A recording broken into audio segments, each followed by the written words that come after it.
Nuremberg, Germany. In courtroom 600 of the Palace of Justice, one by one, a stream of middle-aged men are ushered in to hear the judge's verdict. They are on trial for their lives. But these are not the leaders of the Nazi state. These are ordinary Germans, officers, guards, businessmen, and doctors. Are they a few bad apples? Or scapegoats for the millions of people who worked to support Hitler's regime? As a shattered Germany rebuilds, who will be held to account for the crimes of the Nazi regime?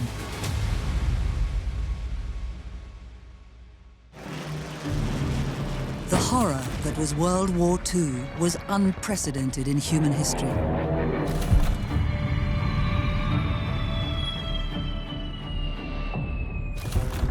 Tens of millions died on the battlefield, and in appalling atrocities. But out of the chaos and suffering, the victorious Allies sought justice for those who had been wronged, in the hope of preventing such crimes from ever being committed again. In pursuing the guilty and exposing the truth, who would be held to account? And who would escape justice?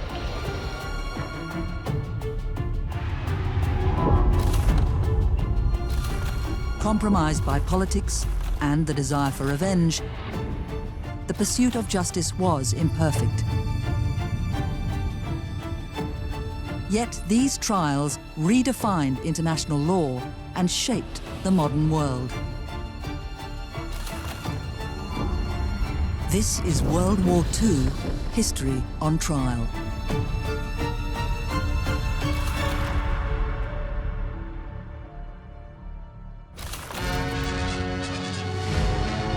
No chances were being taken at Nuremberg as the hour of verdicts and sentences approached. A wide military cordon ringed the courthouse, and many additional troops were on guard to deal with any eventuality. December 1946. The International Military Tribunal at Nuremberg has concluded its work. 12 Nazi leaders have been sentenced to death. More have been imprisoned. But these leaders were merely the most senior members of a vast Nazi system. The tribunal finds that Ribbentrop is guilty on all 4 counts.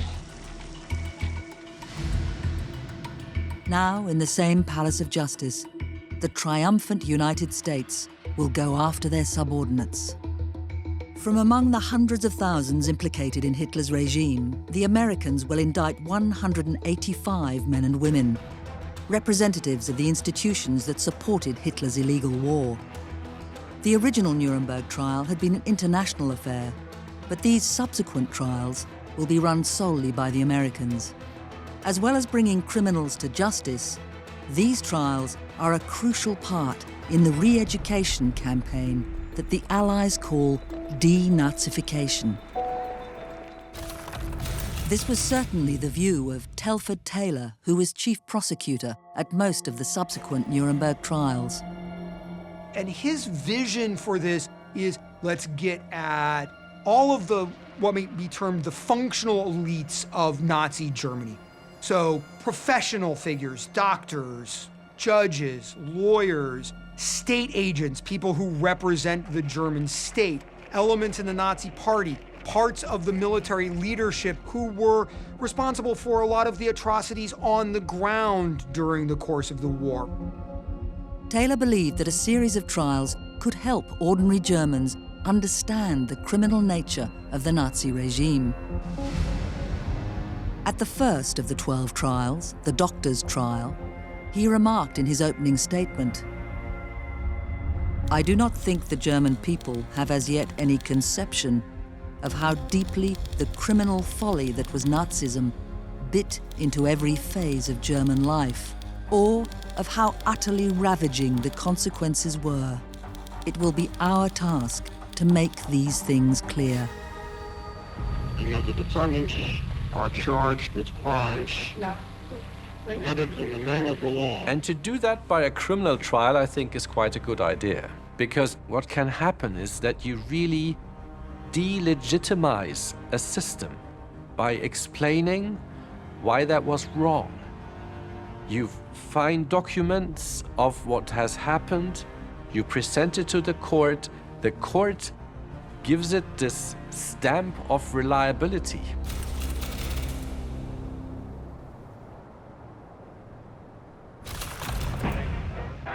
And this reliability was crucial, as most of the German population had been bombarded with pro-Nazi propaganda since Hitler came to power in 1933.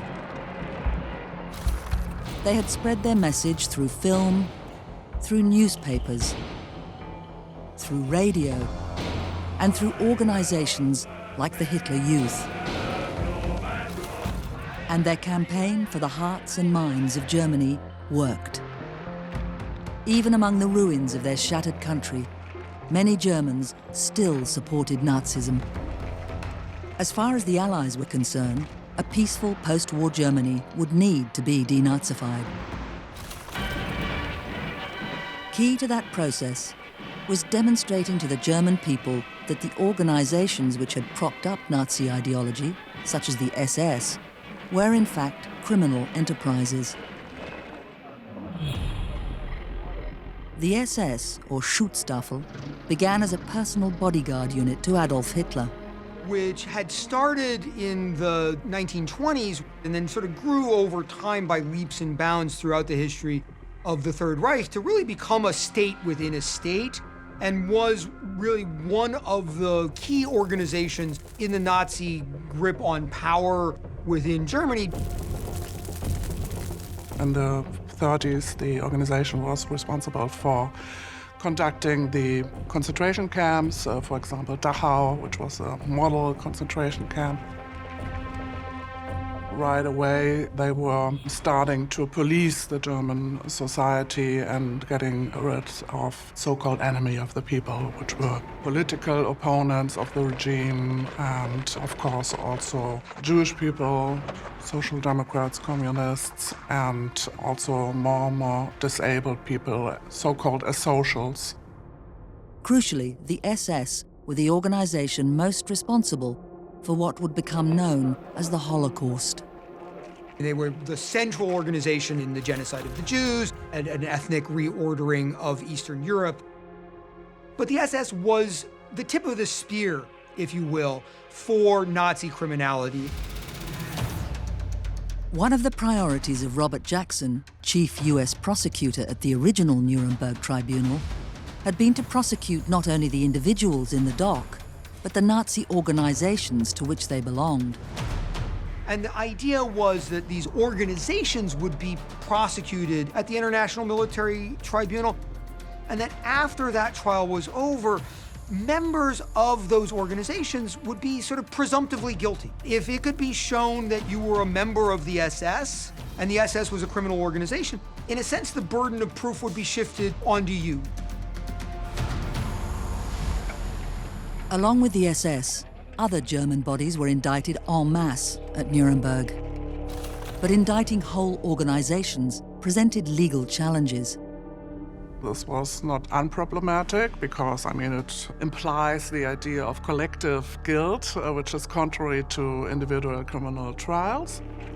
It really turns on its head this idea that's fundamental for most Western legal systems, that you're innocent until proven guilty. The issues surrounding collective guilt concerned the judges at Nuremberg. Would a typist who worked for the SS be as culpable as a senior official? Thus, when the question is asked, how many persons in the SS had something to do with the concentration camp program? Of the indicted organizations, Nuremberg found the Schutzstaffel, the SS's intelligence service, known as the SD, the Third Reich's secret state police, the Gestapo, and the leadership corps of the Nazi Party to be criminal. So basically you were supposed to be aware of the criminal objectives and aims of these organizations.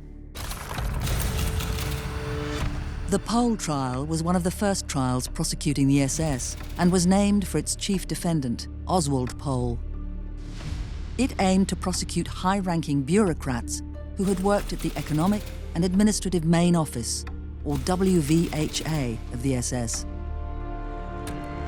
The WVHA had been responsible for administering concentration camps and exploiting slave labor, policies that would lead to millions of deaths.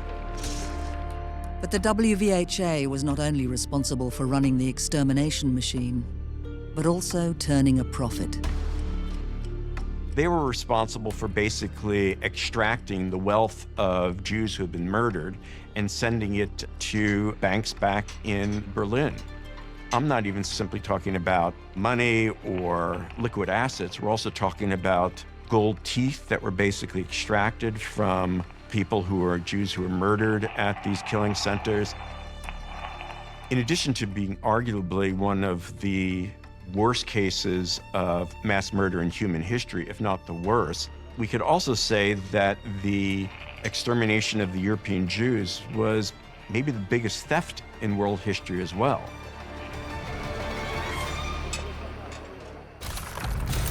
As the trials progressed, the role of the SS in conducting Hitler's race war was only reinforced.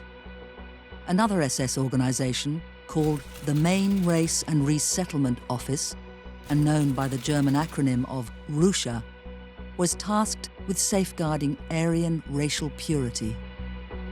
The Russia case was a very interesting case because it focused on the exterminatory politics of the Nazi regime.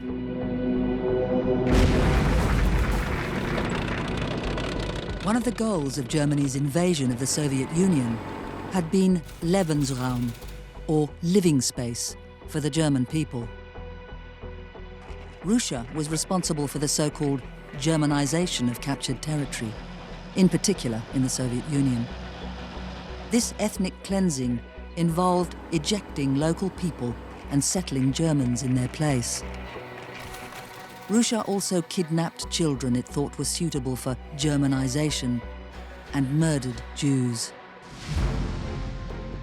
The trial demonstrated that Russia was an organization driven by racist ideology. And so that was, I thought, a very crucial part of the Russia trial. It showed that there wasn't just a kind of crazy exterminatory zeal behind this genocidal acts, but there was actually a whole racial politics and a whole population politics that was fueling it. 14 Russia officials faced trial. All but one were found guilty and given prison sentences. The head of Russia, Richard Hildebrandt, was then extradited to Poland, where he was tried and executed. Pohl, along with 17 of his subordinates, were indicted on 4 counts, including crimes against humanity. All but 3 were found guilty.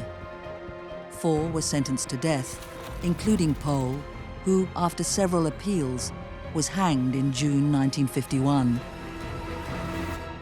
And the reason these two cases are, I think, very important is if we think back to the main trial, that the main focus was the Nazis' war of aggression, that they had committed these so-called crimes against peace. The Russia trial and the Pohl trial actually represented a real pivot in the focus of American prosecutors, namely its acts of extermination, mass killing, genocide.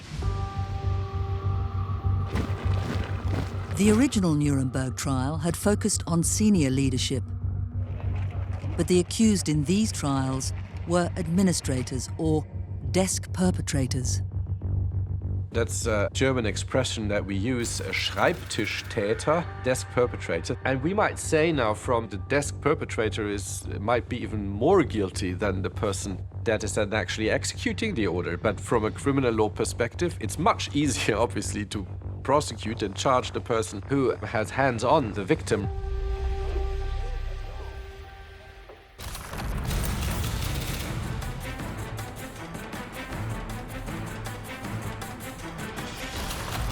Some of the earliest trials had been conducted against perpetrators such as these, starting with concentration camp guards. The US Army held their own camp trials on the actual site of Dachau concentration camp. Although collectively known as the Dachau trials, the US military tribunal prosecuted camp guards SS personnel and medical personnel from all the camps in the US occupation zone. Between 1945 and 1947, these tribunals prosecuted some 1,600 German defendants in 489 separate proceedings. With a conviction rate of 73%, some 1,400 Germans were convicted, with 297 receiving the death sentence. Sentence you to death by hanging at the time and place as higher authority may direct. The stories that emerge in these are deeply, deeply unsettling, are deeply human, and that's really powerful. That said, they don't get nearly the attention in the press, in the newsreels, that a lot of these bigger, higher-ranking trials get. A lot of ordinary Germans can ignore them in a way that you can't ignore the Nuremberg trial. One of the revelations that comes out in these camp guard trials that is treated as a kind of scandal in global public opinion is the presence of women in these trials as defendants. Some 3,500 women worked as camp guards, only about 10% of the total. But those who were brought to trial attracted enormous interest from the media. These trials were very much sexualized. The women were portrayed as perverts, as pathological sadists who were using their sexuality in order to torture the prisoners. It was based on more or less on hearsay. Of the 62 staff charged in the Buchenwald trial, the most notorious was Ilse Koch. As the widow of the camp's commandant, Koch was accused of committing sadistic, sexualized torture on inmates and having lampshades made from their skin. The only woman at the trial, the prosecution presented Koch as a depraved nymphomaniac. In her indictment, the prosecutor described her as a sexy-looking, depraved woman who beat prisoners, reported them for beatings, and trafficked human skin. The media lapped up the salacious details of sexualized violence, labeling her the bitch of Buchenwald, despite the evidence being largely hearsay. This sensationalization and sexualization ran contrary to what de-Nazification was trying to achieve. And there's this way in which the presence of women as guards, as perpetrators in the camps is used to, in a sense, denormalize Nazi crimes, to say that there's something really perverse, in a pretty literal sexual sense, about Nazism, about Nazi crimes. This sensationalizes it. Ordinary Germans can say, well, I'm not a sexual sadist. Nazi perpetrators, they're all perverts. I've got nothing to do with it, which is the exact opposite of the message that the Allies are hoping to send. Though most of the charges relating to the more sensational accusations against Ilse Koch were dropped, she was still convicted for participating in a common design to commit war crimes and sentenced to life imprisonment. She died by suicide in prison in 1967. The camp trials revealed to the public the ordinariness of so many of the defendants, male and female. Collectively, they showed that the Nazi regime, and the SS in particular, were only able to do the terrible things they did with the assistance and consent of vast numbers of ordinary Germans. The horrifying thing about Nazi criminality is how ordinary it was. How you did not have to be a sadist or a psychopath or a pervert to participate in Nazi crimes. It's perfectly ordinary stuff that leads to perfectly horrific outcomes. The subsequent Nuremberg trials also exposed other groups within so-called respectable German society who not only supported the worst of the Nazis' policies, but profited from them.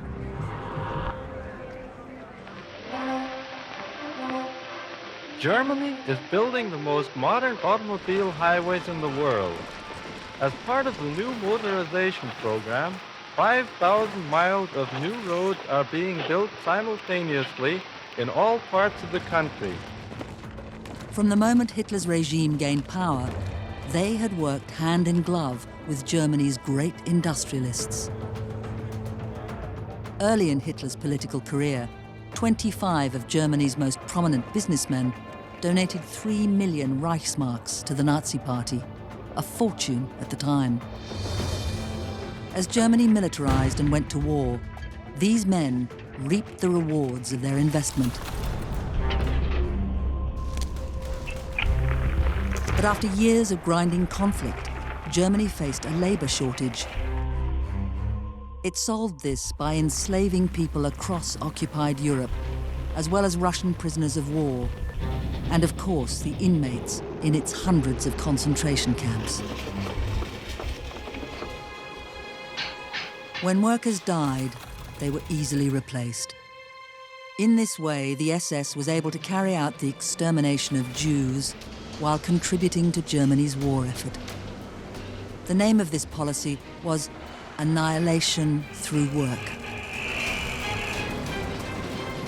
Some of the concentration camps will have this slogan on their front gate that says, "Work will set you free," which is, of course, not true. Work will kill you. That is how these camps operate. This is a crucial element for why Germany is able to fight as long as they do. They are drawing on the labor supply of much of Europe. This program of slave labor to fuel the war effort is something that goes hand in hand with the private sector. And for Germany's industrialists, this program would prove a lucrative endeavor.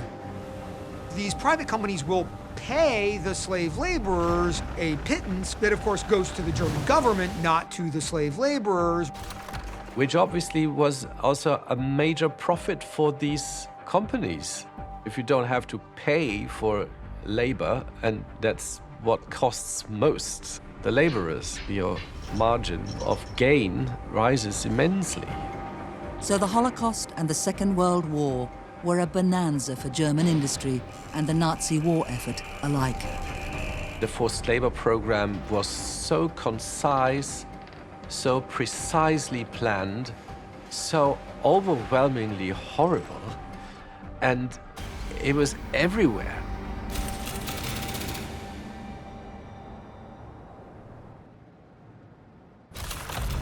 In April 1947, the US put several industrialists on trial.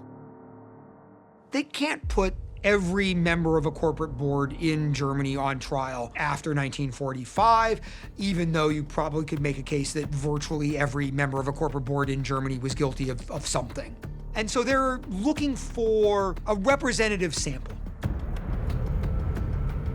The US focused on senior executives from 3 major companies: the chemical and pharmaceutical conglomerate IG Farben, the weapons manufacturer Krupp Industries, and the Flick group of heavy industry companies.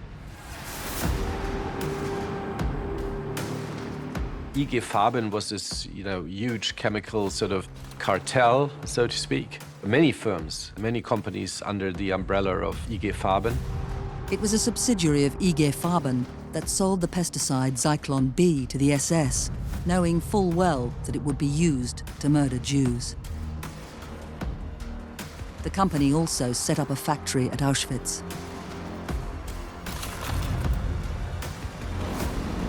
Krupp had been at the heart of German heavy industry for decades.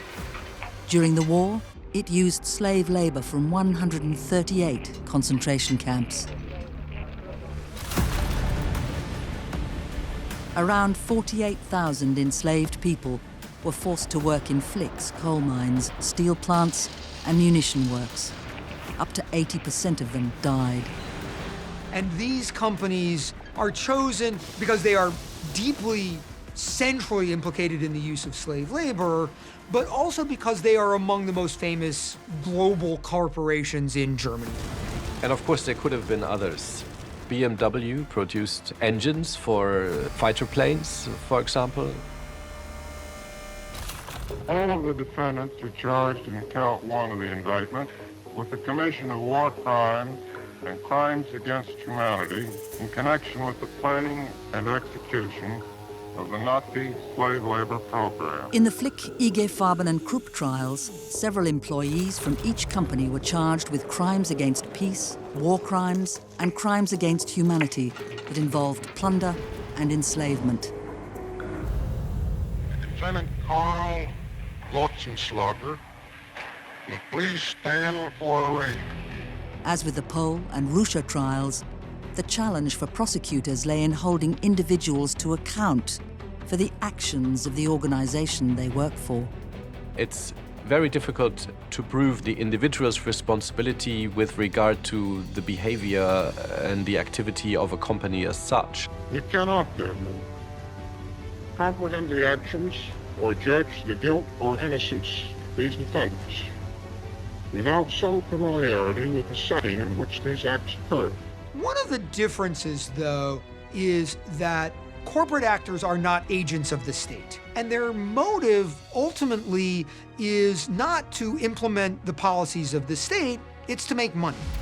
Alfred Krupp, the chief defendant in the Krupp trial, stated in 1947 in relation to their company's motives, "We Krupps never cared much about ideas. We only wanted a system that worked well and allowed us to work unhindered. Politics is not our business." The defendants often claimed that corporate Germany was compelled by the Nazi regime to use slave labor, or that they themselves played no active role in enslaving people. They would argue, look, this wasn't slave labor. We paid these people wages. But it's not our fault that the state then didn't give them these wages that we paid. It's not like we're arresting anybody and sending them to a concentration camp. All we're doing is building a factory, and the state says, hey, we happen to have this workforce right here. Would you like to use it? And so this question of, does doing something for a profit motive change your evaluation of the guilt, the criminal guilt of the person? And not only did the prosecution have to wrestle with the legal definitions of proving the motive of the defendants, it also had to wrestle with the broader political goals of the United States government. Because, as the United States was championing capitalism in Europe, the Soviets were watching. They don't want to say pursuing profit is evil in and of itself. It's how you run a successful economy. But what do you do then when that successful economy is put in the service of an evil regime using slave labor? And so the Americans are really walking a tightrope between criminalizing certain kinds of business practices without criminalizing business. In the Flick, Farben and Krupp trials, US prosecutors and judges were reluctant to convict the industrialists for crimes against peace. After all, many American companies had grown rich making weapons during the war. Setting a precedent for making that illegal would not go down well among government and industry back home. It could also supply the US's ideological rival with valuable political ammunition. And the reasons for scuttling plans for the second international trial, I think, largely had to do with American concern that the second trial would simply give the Soviet Union the opportunity to basically claim that the Nazi regime was a pathological form of advanced capitalism. And the US really wasn't tickled pink about giving the Soviets the opportunity to present that story.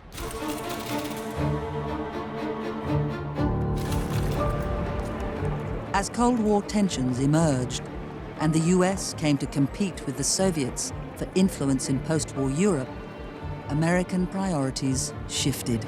The original idea was to try industrialists for having perpetrated these crimes against peace. The argument on the part of the prosecution was that, well, without the participation of these massive industrial concerns, Germany never would have been able to launch this war of aggression. And moreover, the heads of these major concerns, they hadn't simply aided and abetted the war effort, by producing weapons, they had egged Hitler on. The court, in those 3 cases, was absolutely not willing to accept the prosecution's argument that industrialists had committed crimes against peace. While the Americans recognized that German industrialists were culpable, they also knew that it was necessary to rebuild Germany as soon as possible as a means of keeping Soviet expansion at bay. This affected sentencing. Friedrich Flick, head of Hitler's biggest industrial supplier, escaped the noose and was sentenced to 7 years in prison. In the Krupp trial, 11 of the defendants were found guilty, including Alfred Krupp himself, who was sentenced to 12 years in jail. In the IG Farben trial, of the 23 directors of the company that were indicted, only 13 were found guilty, who faced sentences between 18 months to 8 years. The light sentences threw doubt on the effectiveness of the industrialists' trials. I don't think that they failed entirely, but they weren't a great success either. They had this very general idea of the German society being responsible for any angle of National Socialism, as would the industrialists be. But in criminal matters, you have to really prove individual guilt. They painted with a really rough brush here, and that was not thorough enough.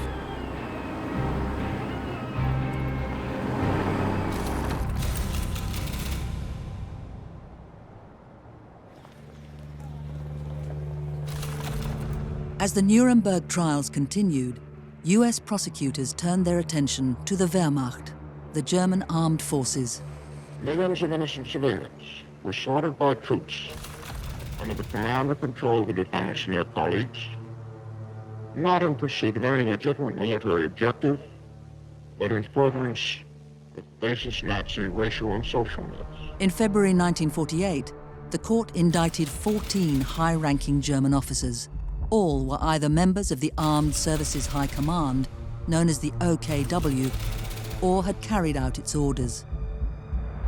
As at the original Nuremberg trial, these senior officers were charged with war crimes, crimes against humanity, and crimes against peace. Once again, they tried to accuse and prove that these generals had committed crimes against peace, in addition to also committing war crimes and crimes against humanity.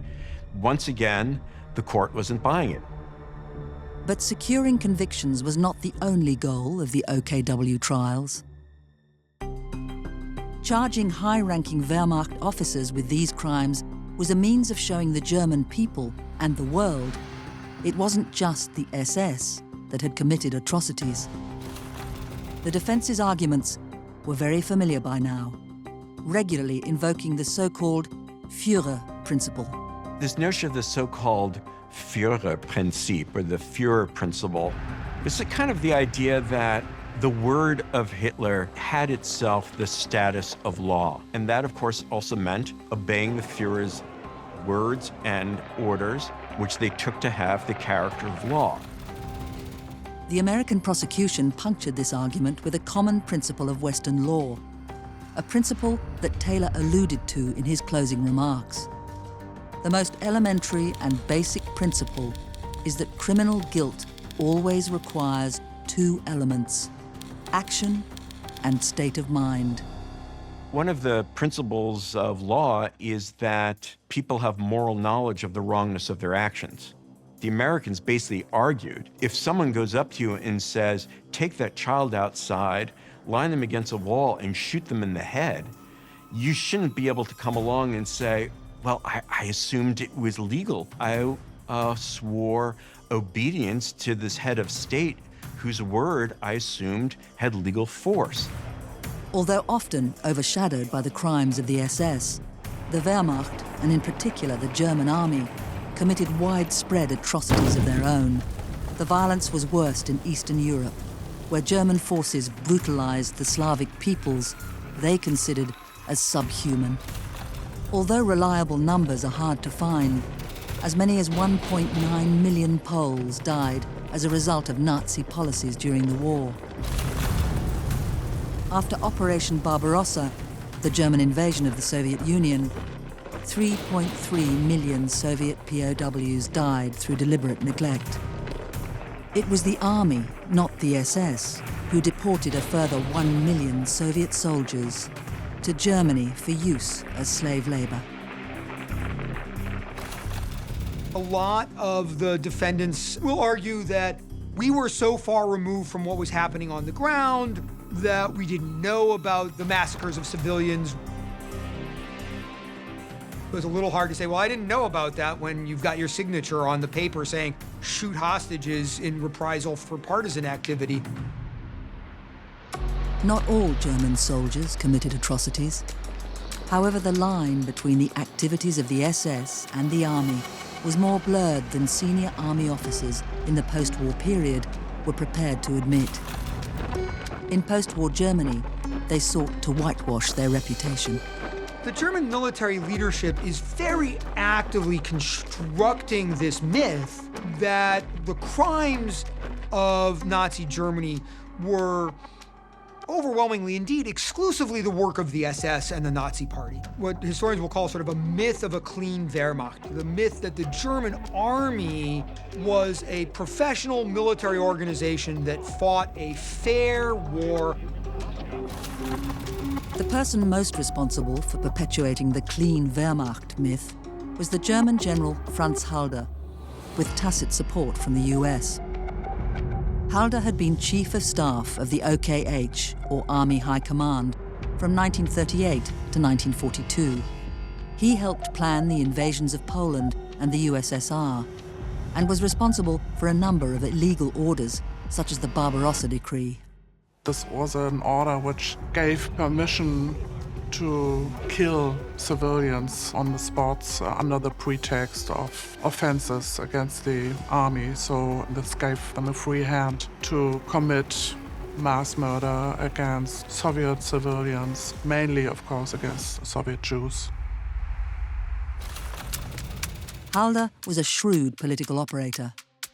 Post-war, Halder worked with the US Army's Historical Division, where he used his position to promulgate the clean Wehrmacht myth. And in the US, this myth found fertile soil as it provided political cover for the US to enlist former German officers and the expertise they offered in Soviet warfare. The clean Wehrmacht myth was given additional credence by the Nuremberg Tribunal's decision not to declare the High Command a criminal organization. The judgment was deliberately misinterpreted by the German defense lawyers, by the German public, by the German military, of course, as a kind of acquittal. And the defendants at the High Command trial got off lightly. All but 2 of the defendants were found guilty of war crimes and crimes against humanity, but none were given the death sentence. None were found guilty of crimes against peace or conspiracy. Not guilty. They refused to convict even generals, even relatively high-ranking generals, of having committed crimes against peace. They kind of reframed the understanding that crimes against peace can only be committed by people at the very highest echelon of state power. They did, however, actually establish a pretty impressive record of demonstrating that the Wehrmacht, the German army, was actually knee-deep in atrocities. Although today we understand the German military's culpability in Nazi atrocities, at the time this was not widely known. And so few of those convicted at the High Command trial remained in jail for long.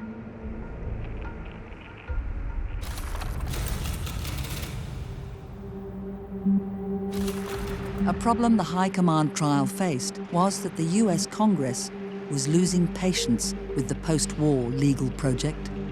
There had been a plan to translate the judgment of the High Command trial into German. As a result of congressional budget cuts, those plans were shelved. And I think that really played into this myth that then emerged in post-war Germany that the Wehrmacht had their hands clean. This was an issue that plagued all the subsequent trials.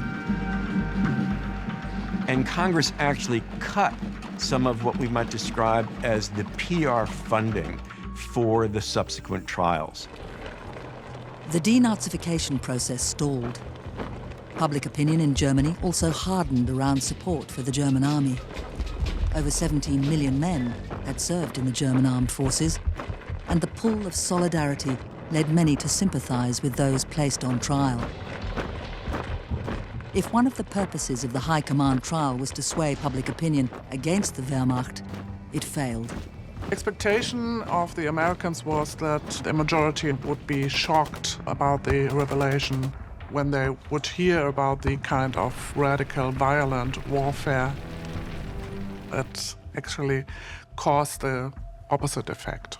All the particularities of the war of extermination, which was conducted in the Eastern Territories, this was neglected or denied, and at some point it was even justified as a prehistory to the Cold War, so we were basically fighting on the right side against Bolshevism. There were practical considerations too. Just as the industrialists were thought too essential to the post-war economy, the West German government felt they needed senior officers to help run their armed forces. The Cold War is brewing. Already people are starting to think, you know, we might end up in a shooting war with the Russians in the not too distant future. And if we do, we're gonna want people on our side who are pretty good at fighting Russians. You know who's really good at fighting Russians? Germans. Geopolitical pressures drowned out calls for justice. Dwight D. Eisenhower, now Supreme Commander of NATO, had previously stated that the Wehrmacht was intimately involved with the Nazi government. But in 1951, he carefully backpedaled. The fact that certain individuals committed in war dishonorable and despicable acts reflects on the individuals concerned, and not on the great majority of German soldiers and officers, said Eisenhower. Some of that is because the American experience of the war is very different. Most of the military crimes committed by the German military were on the Eastern Front. American POWs weren't massacred by the German military in the way that Russian POWs were, for instance. But it was not just the military that were brought in from the cold by the US authorities. By 1951, all the industrialists who had been jailed for their role in the war and in genocide were released. Alfred Krupp, who had been a supporting member for the SS and profited from the forced labor of 100,000 concentration camp inmates, was released in 1950. That same year, Friedrich Flick's sentence was also commuted. He resurrected his business empire and was one of the world's richest men when he died in 1972.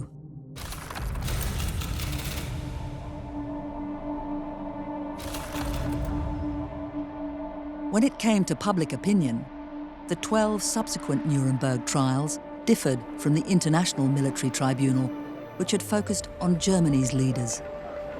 The IMT had been respected by most Germans. In 1946, the failed Nazi regime was clearly responsible for the country's woes and the suffering and deaths of millions of people. But the later trials brought war guilt closer to home and implicated huge sections of the German population, just as they were focused on rebuilding their lives and moving on. As tools of de-Nazification, the trials were not as effective as the Americans had hoped.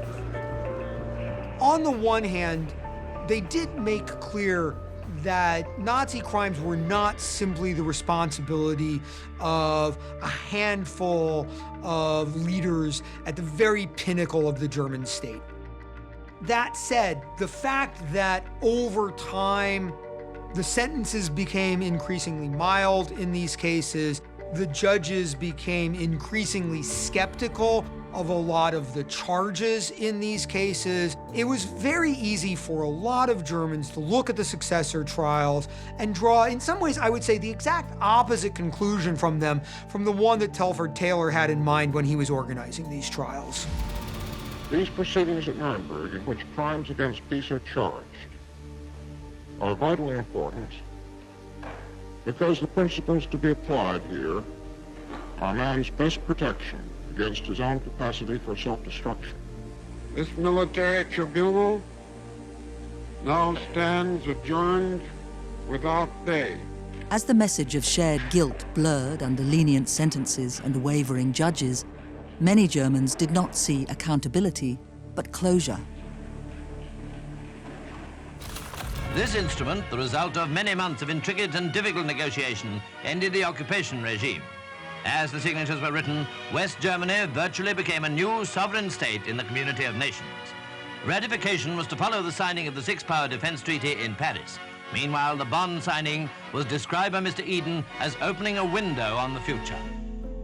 By 1949, with Germany split in two and Konrad Adenauer elected Chancellor of the new West German state, the project of de-Nazification quietly ended, replaced by a drive for stability, not reckoning. And one of the striking things about the history of West Germany after it's founded in 1949, it's one of the most successful democracies in Western Europe. And one of the questions is how? One of the key answers to that question has to do with the first elected leader of West Germany, a guy named Konrad Adenauer.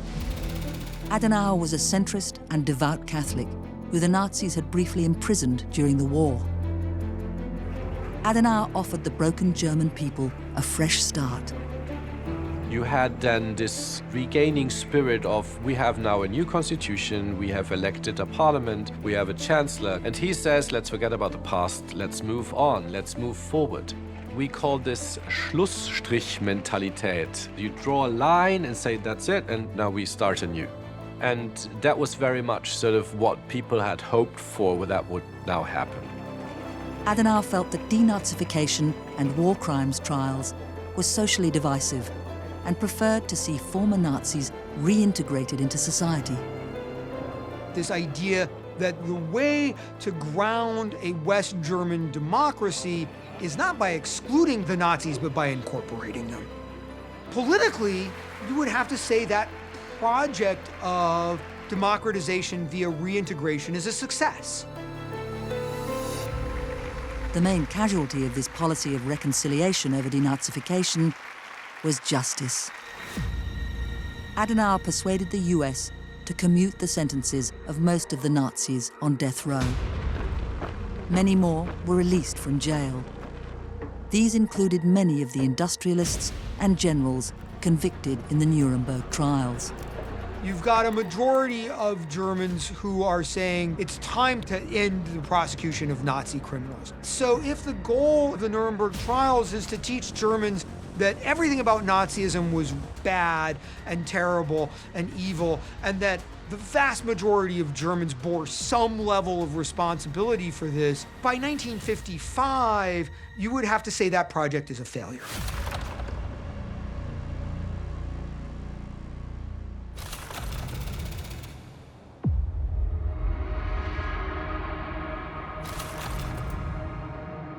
While the 12 subsequent Nuremberg trials did not achieve everything the Allies hoped for, they were far from failures.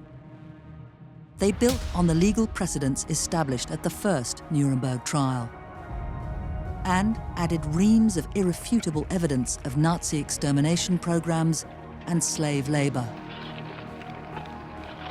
As the subsequent trials drew to a close, the Second World War was already receding into history.